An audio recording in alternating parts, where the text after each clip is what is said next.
Okay. Now the next thing I want to do is I want to show you an example. I want to compare a conventional thought process versus an organic thought process when managing an issue. And the one I want to use is fertility.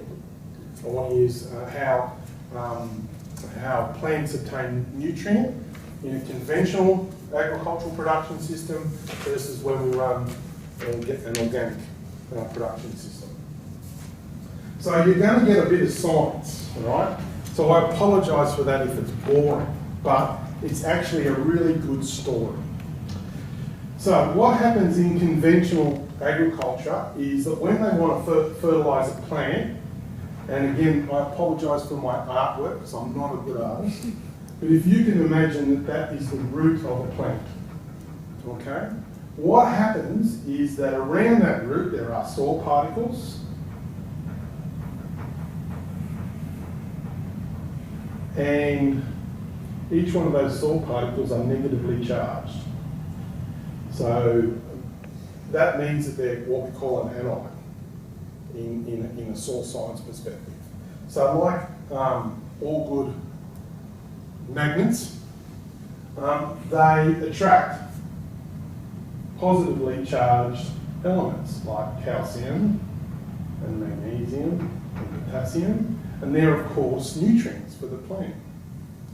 But in conventional agriculture, what we decide to do is that isn't enough to fertilise the crop, particularly at the rate that we want the crop to grow.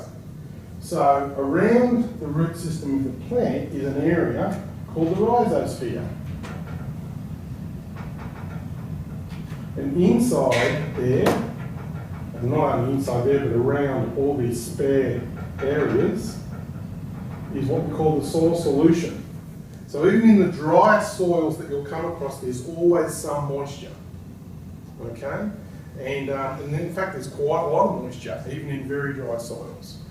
So the beauty about having water in the soil, and again, we're thinking about conventional agriculture, it means that it can be a carrier for nutrients to the plant. So what we need to do is create some fertiliser that's soluble. So typically, let's take urea, or muriate of potash, or sulphate of potash, any of those common NPK macronutrients, is that we design a fertiliser that can dissolve in water. So what we can do is we can take a jug of water, like this, and we can get a handful of that fertiliser and we can put it in there and it will dissolve. So if I had some urea here and put it in there, it would just dissolve. Same thing happens when it goes into the soil. What happens is that fertiliser, so the nitrogen gets applied to the soil, or the potassium, or let's take nitrogen and potassium, they go into the soil, they get dissolved. What the plant does is, how the plant takes up water, is that it concentrates salts in the root system of the plant, and that creates a pressure differential. So you end up with high pressure here, low pressure here. And as we know, when you've got high pressure versus low pressure, things will run from the high pressure area to the low pressure area. Does that make sense? And as the water moves into the soil, because the plant needs the water, guess what it takes with it? The fertiliser. Does that make sense? Yeah, that's how conventional nutrition occurs in managing the crop. So all we need to do to make the plant grow faster, what do we need to do? Put more fertiliser on. So we can just get the rates up and up. We can concentrate all the nutrient around the soil solution, around the rhizosphere of the plant, and the plant will just take the nutrient up more and more. Who's getting to choose which nutrients the plant takes up? We are, not the plant. Who do you reckon is in the best position to take up or make a decision on which nutrients it needs to take up? The plant. That's our conventional. Now it gets worse. These fertilisers are high in salt. All of them. Muriate of potash is a classic example. It's a very salty fertiliser. So as we continue to concentrate the salts in the soil solution around the plant, it becomes more difficult for the plant to create a pressure differential. It can't concentrate the salts in the root system of the plant to encourage that osmotic pressure differential to exist, so nutrients can move over. So it gets harder for the plant to take up fertiliser. So ultimately this system is it's self-denigrating. Okay? It's a devolving system.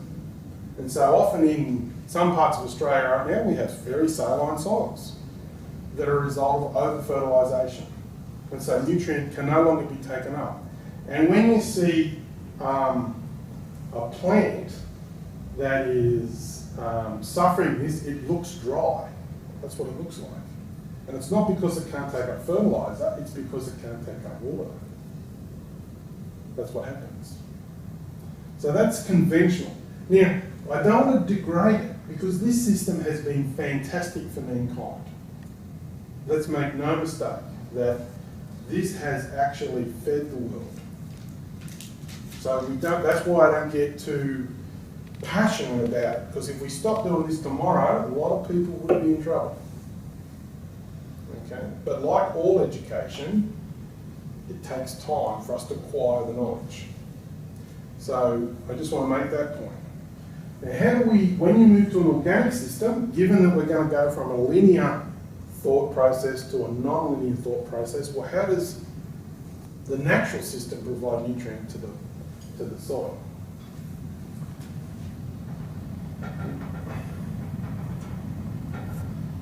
So, same story. We have a plant. Told you I wasn't an artist. Roots. Soil particles, negatively charged.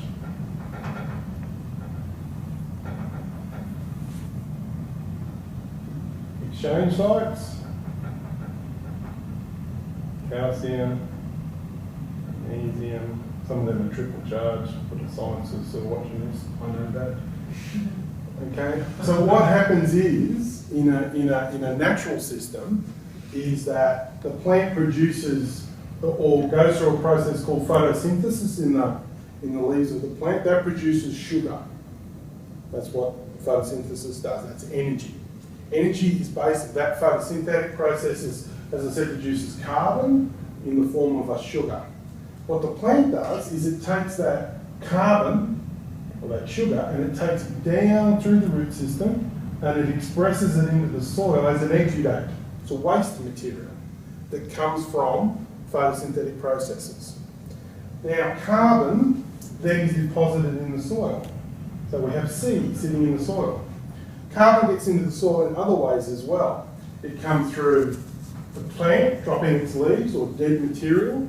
We can put compost, they'll add carbon to the soil. Now, again, none of you guys are microbiologists, and neither am I, but even in our really fundamental understanding of soil biology, when you have a composted soil or a soil that contains high in carbon, what lives in it? Microbes. You get worms in it, don't you? You get all those microflora and microbiology that live in that soil.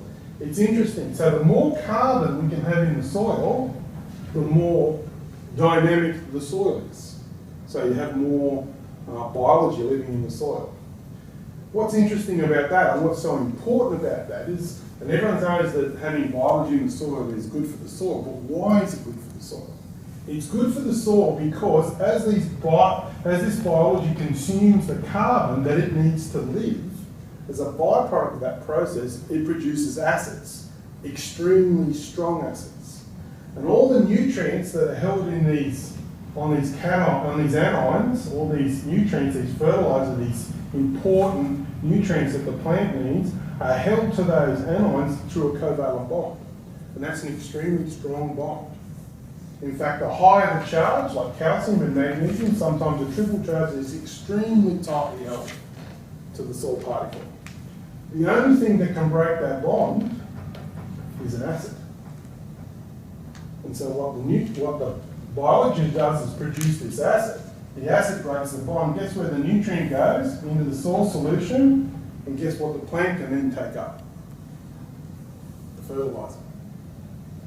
So if you want to improve the performance of your plant in consuming the nutrients that are in the soil, one of the best ways to do it is to make sure you've got plenty of carbon in the soil.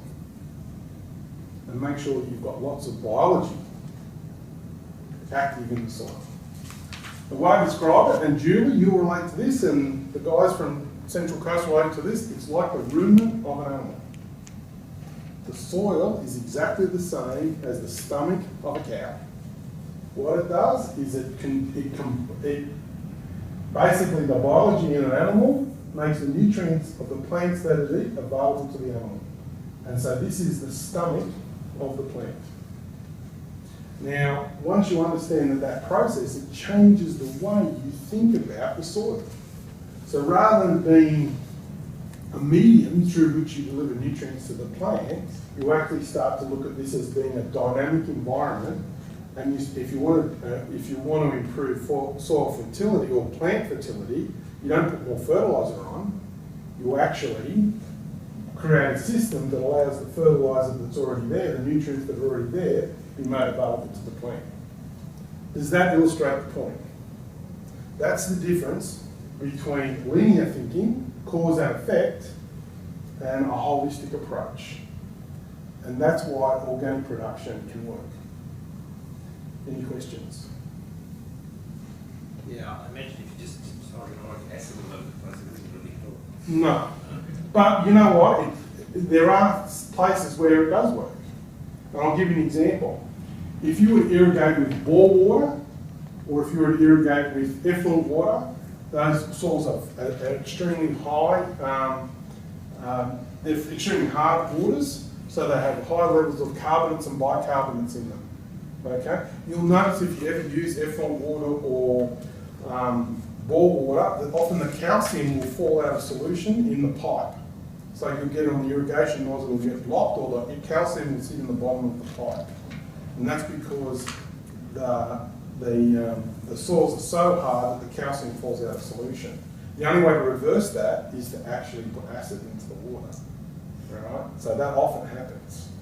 Right? So the science is there for this to work. The challenge for us is to learn what the science is and then adapt it to the situation. Okay, and that's again, I don't want to get too philosophical about it, but this is the education process that we need to go through. Any questions? Thank you. Thanks, Gordon.